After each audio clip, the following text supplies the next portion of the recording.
ஓய்வு பெற்ற வனத்துறை அதிகாரியிடம் 6.8 கோடி ரூபாய் மோசடி செய்யப்பட்டுள்ளது. அண்மை செய்தியாக பார்த்து வருகிறோம். போலி டிரேடிங் செயலியில் 6.8 கோடி ரூபாயை ஓய்வு பெற்ற வனத்துறை அதிகாரி இழந்துள்ளார். கூடுதல் விவரங்களுடன் இணைகிறார் செய்தியாளர் கிருஷ்ணா. முழு விவரங்கள். நிச்சயமாக சைபர் கிரைம் மோசடி என்பது ஒவ்வொரு நாளும் விதவிதமாக நடைபெற்று வருகிறது. நாடு முழுவதும் 2 விதமான சைபர் கிரைம் மோசடிகள் கோடிக்கணக்கான ரூபாய் சைபர் கிரைம் மோசடி கும்பலால் கொள்ளையடிக்கப்பட்டு வருகிறது. ஒரு புறம் ஃபெடெக்ஸ் கூரியர் போன்ற கொரியர்களில் போதைப் பொருள் கடத்தப்படுவதாக கூறி அதில் மிரட்டி மும்பை அதிகாரி, சிபிஐ அதிகாரி என பணம் பறிக்கும் சம்பவத்தின் மூலமாக டிஜிட்டல் அரெஸ்ட் மூலமாகவும் பணம் பறிக்கும் சம்பவம் நடைபெற்று வருகிறது. மற்றொரு முறையில் ஆன்லைன் ட்ரேடிங்கில் அதிக அளவு முதலீடு செய்தால் அதிக லாபம் பார்க்கலாம் என்ற அடிப்படையில் போலி செயலிகளை பயன்படுத்தி சமூக வலைதளங்கள் மூலமாக விளம்பரப்படுத்தி அது பணத்தை கொள்ளையடிக்கும் சம்பவம் நடைபெற்று வருகிறது.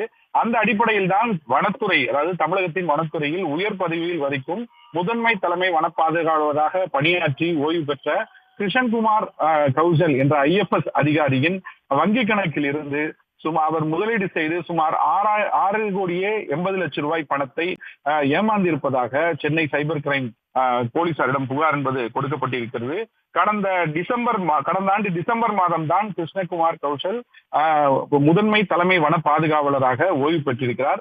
IFS அதிகாரியான இவர் தனக்கு ஓய்வு மூலம் கிடைக்கப்பட்ட பணம் மற்றும் பல்வேறு தொகையை 2 வாட்ஸ்அப் குரூப்புகளில் உள்ள ட்ரேடிங் செயலி மூலமாக முதலீடு செய்து இழந்துள்ளதாக தெரிவித்துள்ளார். 1 மாத காலத்தில் குறைந்தபட்சம் 20 பண பரிவர்த்தனை மூலமாக சுமார் 6.80 கோடி பணத்தை முதலீடு செய்ததாகவும் அந்த செயலியில் அதிக லாபம் இருப்பது போது காண்பிக்கப்பட்டதாகவும் தெரிவித்தார். ஆனால் உண்மையான அந்த பங்குகள் தொடர்பான விலையை ஆய்வு செய்த போது அவை போலியானவை என்பது தெரிய வந்தது.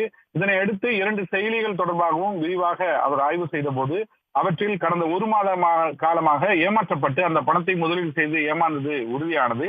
இதனை அடுத்துதான் அவர் சென்னை சைபர் கிரைம் காவல் நிலையத்தில் புகார் அளிக்கப்பட்டிருக்கிறார். ஒரு ஓய்வு பெற்ற IFS அதிகாரி, அதுவும் வனத்துறையில் தலைமை பொறுப்பில் இருப்பவர், ஓய்வு பெற்றவர் சுமார் 6.80 கோடி அளவிலான பணத்தை இழந்திருப்பது பெரும் பரபரப்பை ஏற்படுத்தியிருக்கிறது. உடனுக்குடன் செய்திகளை தெரிந்து கொள்ள சன் நியூஸ் பெல் ஐகானை கிளிக் பண்ணுங்க.